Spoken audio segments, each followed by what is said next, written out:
আমি আপনাদেরকে একটা চমক দেখাবো।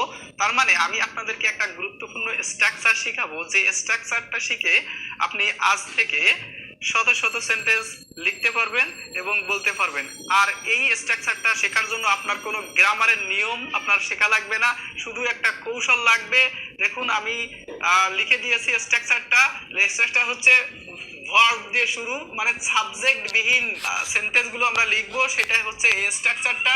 কারণ দেখেন এখানে আমরা কাউকে কিছু করতে বলি প্রতিদিন, কাউকে আদেশ উপদেশ দেই বা কাউকে অনুরোধ করি, এই কথাগুলো আমরা প্রতিদিনই কিন্তু বলি। আর এই প্রতিদিনের এই কথাগুলো বলার জন্য আমরা আমাদের এই আজকের স্ট্রাকচারটাকে খুবই কার্যকরী। দেখেন আমাদের এই স্ট্রাকচারটা দিয়ে বাক্য লেখার জন্য আপনাকে মেইনলি কয়েকটা বিষয় খেয়াল রাখতে হবে। প্রধানত কি লাগবে, একটা ভার্ব লাগবে। সেই ভার্বটা কি দেখেন এখানে ভার্বের প্রেজেন্ট ফর্ম বা ভার্ব ওয়ান, এবং তারপরে আরো গুরুত্বপূর্ণ যে কয়েকটি বিষয় আমরা ব্যবহার করব সেটা হচ্ছে, আর দেখেন আমরা ডোন্ট ব্যবহার করব, প্লিজ বা কাইন্ডলি ব্যবহার করব বা লেট। তাহলে আমরা এখানে মূলত গুরুত্বপূর্ণ চারটি উপাদান, ভার্ব লাগবে, ডোন্ট লাগবে, প্লিজ বা কাইন্ডলি বা লেট, এই কয়েকটা এই চারটি গুরুত্বপূর্ণ উপাদান দিয়ে আজকে শত শত বাক্য লেখা কৌশল শিখাবো। দেখুন আমরা শুরু করি। এখানে দেখেন এই একটা ওয়ার্ডই একটা বাক্য। কি অবাক হয়ে যাচ্ছেন? একটা ওয়ার্ডই একটা বাক্য। আমি আপনাদের প্রথম ক্লাসে বলেছিলাম যে ভার্ব ছাড়া সেন্টেন্স লেখা যায় না, সাবজেক্ট ছাড়া সেন্টেন্স লেখা যায়, কিন্তু কি ভার্ব ছাড়া লেখা যায় না। দেখুন আজকে একটা ভার্ব, আপনি দেখেন রিড মানে আমরা কি জানি, পড়ি জানি, কিন্তু আজকে দেখেন আপনি যদি কাউকে কিছু করতে বলবেন, কাউকে যদি কিছু করতে বলেন তাহলে কি বলবেন, সেই ভার্বটা দিয়ে যা করতে বলছেন তাই দিয়ে বলেন। যেমন কাউকে পড়তে বলতেছেন বলবেন রিড, পড়ো। যদি বলেন কাউকে লিখতে বলেন তাহলে কি বলবেন, রাইট, লেখো। এটার অর্থ এইভাবে বলবেন, রিড পড়ো, রাইট লেখো, খাম আসো। আমরা আসতে বলি না, খাম আসো, গো যাও, গিভ দাও, হেল্প সাহায্য করো, ওয়াক হাঁটো, ইট খাও, ইউজ ব্যবহার করো, স্টপ থামো, স্টার্ট শুরু করো। কি দারুণ না? এই একটা ভার্বই একটা বাক্য হয়ে যাচ্ছে। আমরা তো প্রতিদিন কিন্তু কাউকে না কাউকে কিছু করতে বলি, তাই না? করতে বলার সময় খেয়াল করেন আমরা তাকে হয়তো আদেশ করি বা কখনো কি করি আমরা তাকে অনুরোধ করে বলি, তাই না? আবার কাউকে আমরা কি করি, উপদেশ দেই। সেই উপদেশ দেওয়া, কাউকে কিছু করতে বলা বা কাউকে কোনো সময় কি করি, কোনো কিছু করতে নিষেধ করি, এইগুলো সবই আপনি এই স্ট্রাকচার দিয়ে করতে পারবেন। ঠিক আছে, দেখেন তাহলে আপনি এই একটা ওয়ার্ড দিয়ে একটা সেন্টেন্স হয়ে যাচ্ছে, আপনি আজ থেকে বলা শুরু করবেন। এখন দেখেন আমি যদি এইটার একটু বড় করতে চাই, এখন আমাদের মূল ফাউন্ডেশনটা আপনারা বুঝতে পারছেন, মূল স্ট্রাকচারটা কি, ভার্ব দিয়ে শুরু। এখন দেখেন এরপরে অবজেক্ট বা আদার্স দিয়ে আপনি বড় বানাতে পারেন। খেয়াল করেন আমি যদি এখানে আরো বাড়াই দিই যে রিড মানে পড়ো, বেশি বেশি পড়ো, তাহলে রিড মোর অ্যান্ড মোর। দেখেন এখানে যদি আমি লিখি মোর অ্যান্ড মোর, বেশি বেশি পড়ো, রিড মোর অ্যান্ড মোর। খেয়াল করেন তাহলে কি হলো, আপনি কাউকে বেশি বেশি পড়তে বলতেছেন, তার মানে তাকে উপদেশ দিচ্ছেন, তাই না? এখন খেয়াল করেন আপনি যদি এখানে রিডের পরিবর্তে, রিডের পরে রিড না দিয়ে বলেন, রিড কি দিয়ে বলতে পারেন, রিড আ স্টোরি, একটা গল্প পড়ো, রিড দা টেক্সট বুকটা পড়ো, তাই না? বুঝতেছেন? এখন দেখেন রাইট লেখো, রাইট নাও এখন লেখো। আপনি যদি বলেন গল্পটি লেখো, রাইট দ্য স্টোরি। ঠিক আছে, এখন যদি আর একটু বাড়ান, খাম, খাম মানে কি আসো, কাম হিয়ার, কাম হিয়ার এখানে আসো। এখন যদি বলেন এইটা লেখেন, দেখেন কাম টু ইট খেতে আসো। খেয়াল করেন come to it, come to ইট মানে কি খেতে আসো। আমরা দেখেন আমি তো হবে, খেয়াল করেন এখন কাম টু ইট মানে কি খেতে আসো। এখন যদি এখানে খেয়াল করেন যে টু ভার্বের আগে টু দিলে অর্থটা কেমন হয়, তে উচ্চারণ হয়। ইট মানে খাওয়া, টু ইট মানে কি খেতে। যেমন প্লে মানে কি খেলা করা, আমি যদি এর আগে টু বসাই দিই তাহলে টু প্লে মানে কি খেলতে। খেয়াল করেন যদি আমি টু গো মানে কি যেতে।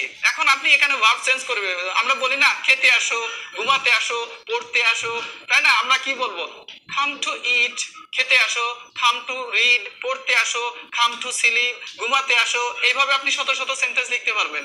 ঠিক আছে, এখন বলতেছেন গো যাও, গো টু মার্কেট বাজারে যাও। এখানে খেয়াল করেন গো টু মার্কেট, এখানে বাক্যটা বড় করেন, মার্কেট। এখানে দেখেন রাইট নাও এখন লেখো, রাইট নাও এখন লেখো। এখন বলতেছেন গিভ, গিভ কি, গিভ মানে কি দেওয়া, বলুন দেন, গিভ আমাকে দেন, গিভ মি তাকে দেন, গিভ হিম তাদেরকে দেন, গিভ দেম, গিভ মি বুক, আমাকে একটা বই দেন।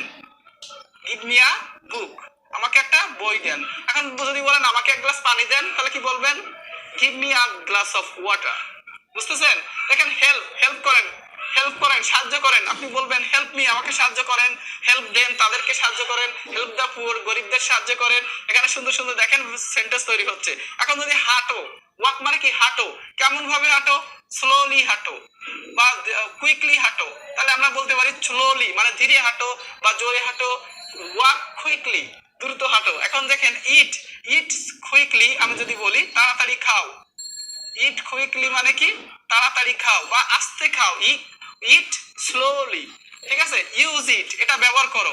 আমি যদি বলে, আপনি যদি বলেন মোবাইলটি ব্যবহার করো, তাহলে কি বলবেন? Use the mobile, use the mobile. ঠিক আছে? এখন খেয়াল করেন স্টপ, স্টপ হচ্ছে কি? থামো।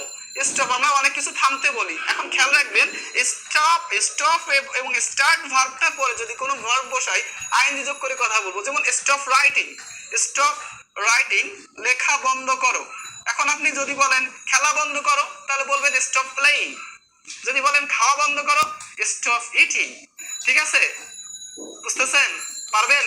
সেন্টেন্স এখানে দেখেন ভার্ব চেঞ্জ করে করে দিবেন। স্টার্ট মানে কি? শুরু করা। এরপরে যে ভার্বটা দিবেন আইএনজি যোগ করবেন। স্টার্ট রাইটিং, লেখা শুরু করো। পড়া শুরু করো, স্টার্ট রিডিং। খাওয়া শুরু করো, স্টার্ট ইটিং। ঠিক আছে? বুঝতেছেন? এরপরে দেখেন আরো কিছু স্টার্ট প্লেইং আমি দিলাম, খেলা শুরু করো। দেখেন আরো কিছু সেন্টেন্স আমরা লিখে দিয়েছি, আমি লিখে দিয়েছি যেটা আমরা প্রতিদিন ব্যবহার করি। যেমন স্পিক লাউডার প্লিজ, একটু জোরে বলুন দয়া করে। ঠিক আছে? এখানে দেখেন সুইচ অন দ্য লাইট, লাইটটি অন করুন। ঠিক আছে? সুইচ অন দ্য লাইট মানে কি? লাইটটি জ্বালিয়ে দিন, তাই তো? লাইটের কি করি আমরা? সুইচ অন করে লাইটটা জ্বালাই। এই জন্য আমরা এটা ইংরেজিতে বলি switch on the light. Switch off the light মানে কি? লাইটটি বন্ধ করো। টার্ন অন দ্য টিভি, টিভিটি চালু করো। টার্ন অফ দ্য টিভি, টিভিটি বন্ধ করো। রিসাইট দ্য পোয়েম, কবিতাটি আবৃত্তি করো। রিপিট আফটার মি, আমার পরে বলো। লিসেন টু মি, আমার কথা শোনো। ঠিক আছে? আমাকে মনোযোগ দিয়ে শোনো বা আমার কথা শোনো। লিসেন টু মি, আমাকে মনোযোগ দিয়ে শোনো আমার কথা। ঠিক আছে? বুঝতেছেন? এখন খেয়াল করেন আমরা কিন্তু আমাদের মেইন কাঠামোকে মূল ভার্ব দিই। ঠিক আছে? এখন খেয়াল রাখেন আমি কিন্তু এখানে স্মল লেটার দিয়ে লিখেছি, কারণ এর আগে আমি অন্য শব্দ বসাবো। তাই আপনারা যদি শুধু এইভাবে লেখেন, এই প্রথম লেটারটা ক্যাপিটাল লেটারে লিখবেন। এটা আপনারা আমার থেকে আরো ভালো জানেন। ঠিক আছে? এখন খেয়াল করেন যখন আমি এইটাকে না বোধক কথা বলবো, আমি কাউকে কখনো যদি নিষেধ করি বা অনুরোধ করার ক্ষেত্রেও কিন্তু আমি ডোন্ট ব্যবহার করতে পারি। ঠিক আছে? আমি যদি নিষেধ করি তাহলে সরাসরি এখানে কি বসাই দেবেন? শুধু একটা ডোন্ট দিয়ে কথা বলবেন। দেখেন এখানে আমি যদি ডোন্ট ব্যবহার করে দিই সব জায়গায়, খেয়াল করেন তাহলে অর্থটা কেমন হচ্ছে? Don't, don't. খেয়াল করেন ডোন্ট, ডোন্ট। হ্যাঁ, ডোন্ট নিষেধ করতেছেন, তখন কি করবেন? সব জায়গায় ডোন্ট, আগে ডোন্ট নিয়ে তারপর একটা ভার্ব বসাই দেবেন। বলতেছেন ডোন্ট গো,